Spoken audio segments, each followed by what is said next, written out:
And I noticed that about the people, about the culture. I mean, what do you attribute that to come back after crazy setbacks? That's my goddamn home phone. Oh, you got that landline. I'm on a phone, man. I'm doing some shit right now. Don't ever call me again. Okay. Sorry, Mom.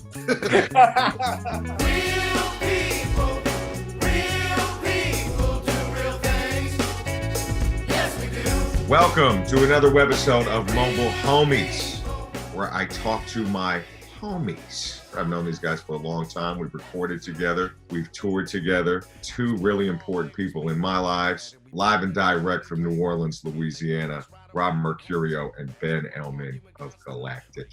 Hey, my man. What's up, LB? I'm not in New Orleans right now. I'm in outer space, you know? You're in the motherfucking galaxy. Look at that shit. Yeah. Dude, the only place that's COVID-free right now. Yeah, totally. For now. Oh, I almost used that one. Let's talk about you guys for a second, right? I mean, Galactic has been together how long now? A little over 25 years. It's crazy. Still friends. Yeah. No, yes. The answer is yes. New Orleans, at that time, it was a city where the drinking age was 18, so we could all go out to the bar. So I don't think I met Ben through any sort of college thing. I think it was, going and we bump into each other at Benny's or different, concerts around town. So what was the town like back then? And what kind of gigs were you guys playing at that time? When I got to New Orleans, everywhere I went felt like it was like stuck and we're talking the late 80s, early 90s. And it felt like everything was like still stuck in the 70s. It's just some unique shit, like, or you look at a music calendar and you're like, holy shit, all this is happening tonight, like the real shit was happening outside of the French Quarter. There was an older generation of musicians who were totally keen on taking you under their wing. So you could hang out with the old dudes and they weren't like, fuck this youngster. They were more like, come on, man, come with me, get up on stage, step on your dick, or now we're going to get some breakfast, now, it was like you had mentors, like the older dudes were really like, they weren't like Houseman, Yeah, exactly. He became a member of our band. He was a mentor. Yeah. Exactly. You'd go see him play and you'd become his best friend at the end of the night and go eat breakfast with him. And same. You're like, awesome. I'm a white Jew boy from LA. And all of a sudden, like, what am I doing here? There was a lot of moments of that. Like, holy shit, Yeah. When I think about New Orleans, I do think about this resilience and this ability to bounce back. I mean, we saw it after Katrina, right? I mean, damn near all the musicians came back. I agree. I mean, I think it's just an unreplaceable city. You can't exchange this city for another city. Through all these Katrinas, I mean, the city's had her devastating hurricanes, pretty much every 30 years for ever, So, and I think every time they happen, you have this moment, how you don't really appreciate something until it's gone or potentially gone. Yeah. And once you go through that, it makes you re-love what you already loved even more. I mean, I think I had that after Katrina. I think that there was, sometimes you're like, man, fuck this city. It's such a bitch and it's hot as fuck and the government doesn't work right and the streets are crappy and man, this is just such a bitch. But then to have the idea of it taken away from you makes you be like, but you know what? It's totally worth it because I love this fucking city. Yeah. I'll do whatever I can to stay here, So sometimes you have to have the potential of it taken away to really, really appreciate what you got. There's something wrong. Oh, this picture right. Forget about me. I'm the girl. We stand in line to feed our family. Yet we're the backbone of this whole country. We make it daddy, playing a small fool. Give me right, girl. There's something wrong. Oh, this picture. I think that those people that know you, they really associate you guys with a great live show, and a very consistent commitment to changing it up. through necessity, we've changed up our singers over the years, which always gives us like a new show, a new perspective, a new look. You know, the first record we did was From the Corner to the Block, which featured you and Charlie Tuna and Gift of Gab and, you know, all of our favorite rappers. It gave a lot of extensions to our show and our sound, and we've kind of kept that going, like this collaborative thing. And that open improvisation of like the jazz aesthetic of head solo, just sort of shoved us into this other world of, you know, hippie jam band or whatever, you know. And it's interesting to be a band long enough and see sort of like how people define you, you know, and not really how you define yourselves, but it's really all the same shit. It's just music, you know.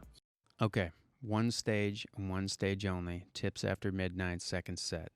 You've got a world-class funk band, Galactic, holding down one corner.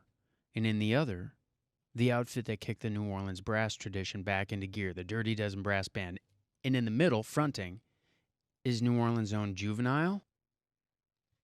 And these cats have never played together before in this particular aggravation, ever.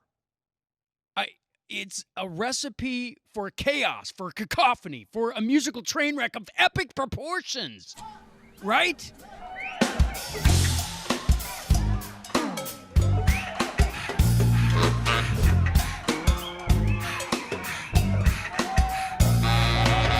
Put your hands up. Come on.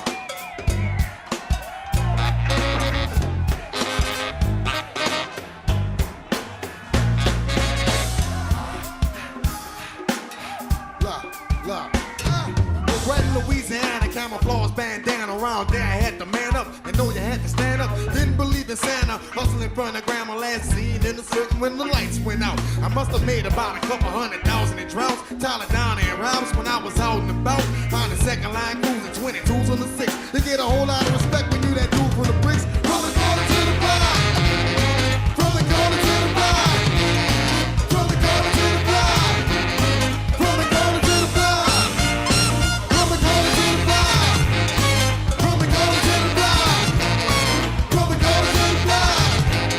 From the corner to the block. From the corner to the block. From the Corner to the Block started you guys on this path of being producers as well.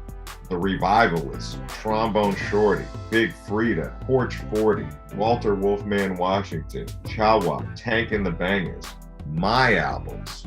A lot of Grammy nominees in here, really fucking great albums. 12 years ago, you asked me to produce. Now I'm asking you guys to produce. How do you build that kind of trust with an artist when you're in the studio? How do you get them to kind of entertain other points of view creatively? That's a great question. I also look for like their dedication and willingness to take an outside voice. You know, some bands come to you, but you can tell that it's just going to be like, look, we're doing it our way. We're hiring you, but I don't really want to take any of your advice. And it's like, that's not going to be a fun project to work on. It's like, you don't need just somebody to give you suggestions that you're not going to take, you know? I know from making all the records that we made with Galactic that when I, as a band member, look back at the project and the records I love the most are the ones that I had a really good time making.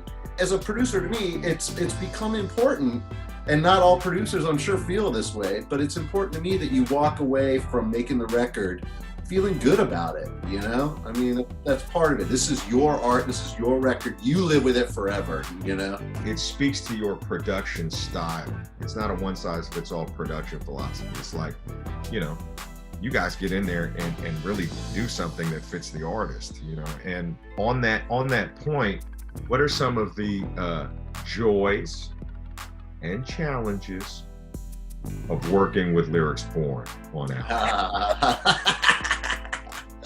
Well, one of the joys is you actually you do have a strong opinion, and you're not afraid to use, like, you know, you're not washy.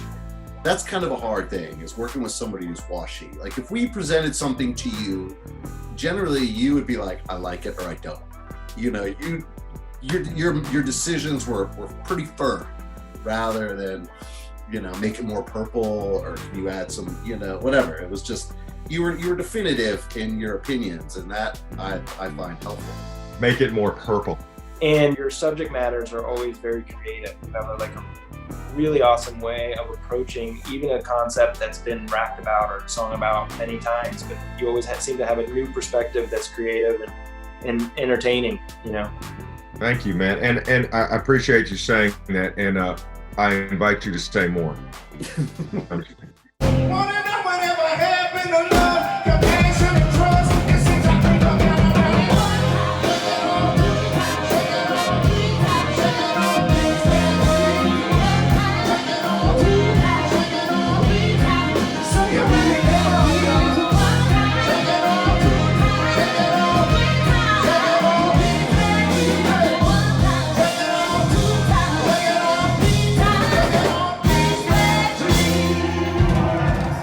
Now you own another business together. Now you own Tipitinas together. I mean, probably one of the most historic venues in New Orleans. It's not like buying a pizza joint and all of a sudden you're like, here, I own this pizza joint.